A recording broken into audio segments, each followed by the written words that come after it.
Welcome to the latest art demo for Em-8ER.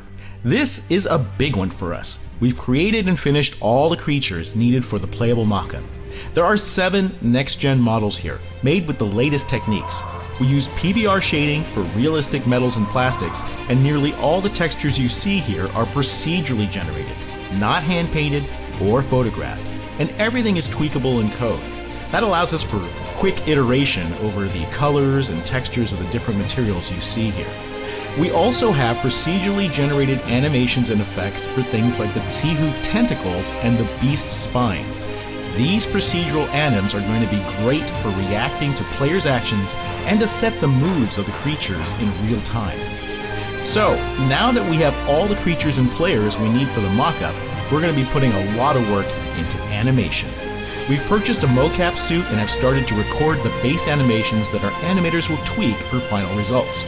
We've also started to explore motion matching, a coding technique to choose and blend animations entirely procedurally, avoiding a lot of the programming and animator work needed to create complex animation blend graphs. This should help speed up the process, but it will also still take a while to animate all 7 characters. In the meantime, you can expect a terrain update as the next backer build. The terrain you see here right now is a frozen wasteland, but the next iteration will feature the true full volcanic ice theme of the planet Em-8ER. Expect lava, expect ice, expect steam, and dark skies filled with lightning. Thanks for checking out this latest build for Em-8ER, and for supporting this incredible game. Don't forget to try out the other interactive terminals for more audio commentary on each character, and we'll see you in the next build. This is the humanoid form of the Tsihu, the first sentient aliens discovered by humans right here on Em-8ER.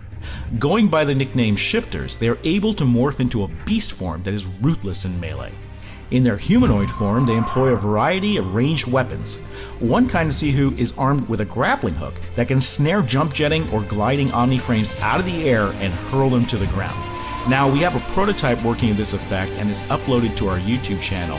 Definitely go check it out because it's an epic feeling. So epic that we're probably going to include this as an ability that omni-frames can research and unlock.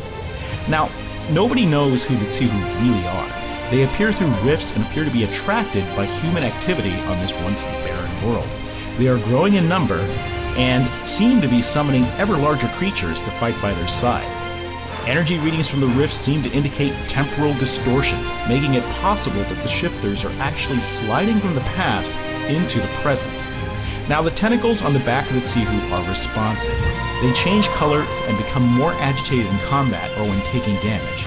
So watch for Tsihu's tentacles when you're in combat for tells and other giveaways that might give you an advantage against them.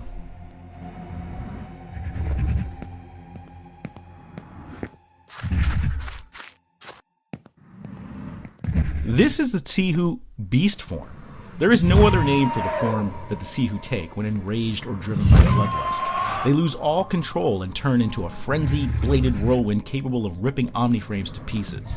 The spines on the back of the beast appear to be a morphing ferrofluid, and likely a key mechanic of their shape-changing ability. While we haven't seen other forms of the beast, there is no reason to believe that this is the sole form. There could be many for different combat roles. If you see a beast, don't let it close in. It's extremely fast, and if it closes distance to you, you will be locked into a grapple and have to knock it free before it starts destroying your frame piece by piece.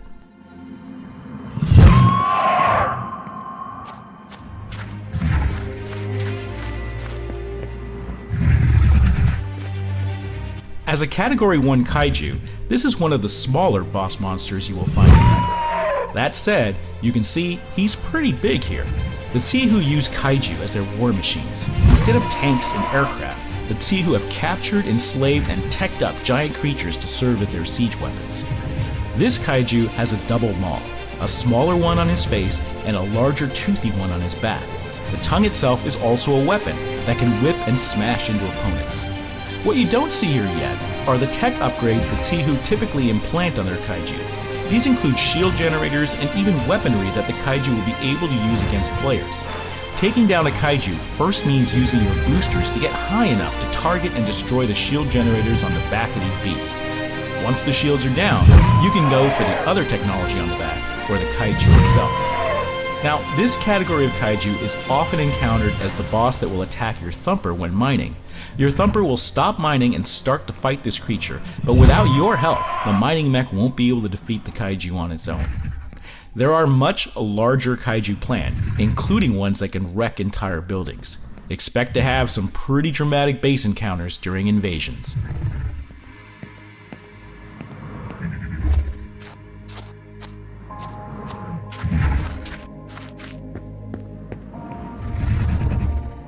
The iconic Thumper is both your mining equipment as well as your pet. Many gate striders form a bond with their Thumper, which come in a variety of personality types. While they don't speak, they are very expressive, and their faceplate will play a series of emojis to indicate their mood. Thumpers are primarily used for mining. They can be called down on valuable ore deposits that you scan and find with your Omniframe. They are dropped off via your personal dropship and will begin drilling and extracting the resources you need to craft your weapons and abilities and bases in the game. During this mining, waves of Tsihu will appear and attack, and it's up to you to defend your Thumper. The more you mine, the more enemies will appear, but the more resources and rarer resources you will be able to extract. It's up to you how far to push it based on your skill. Push it too far, and your Thumper will be defeated, losing all the resources gathered so far. Thumpers can also be used during invasions. If the zone is under wide-scale attack, you will be authorized to call down your Thumper to help fight off the enemy.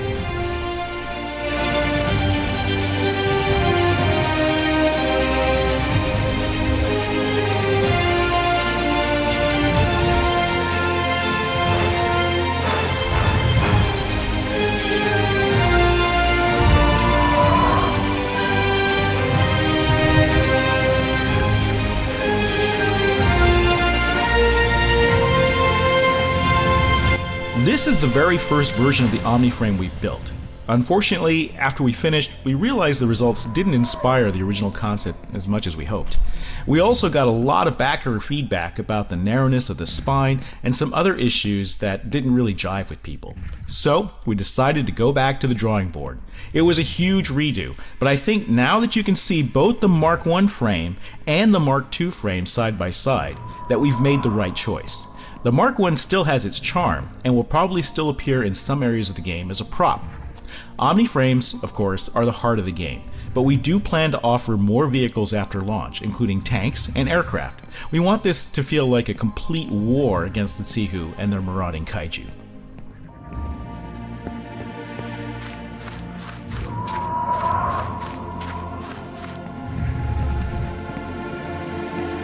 Well, here we are, the finally finished Omniframe Mark II.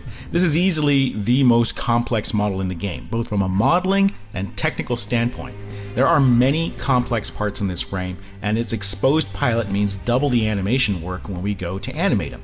In the future, the hard driver mode will let you fully enclose the mech, but the default look is for the pilot to be exposed but shielded.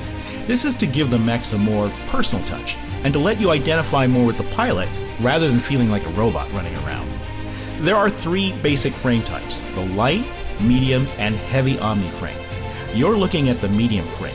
The size determines things like mass, speed, and the power generator that the frame can fit. The specific weapons and abilities are up to you. You can customize them by crafting the abilities and weapon systems you'd like. There is one common pool of tech that is shared between all frames, and a different pool for each frame type. It's really up to you how you want to design your class of Omniframe.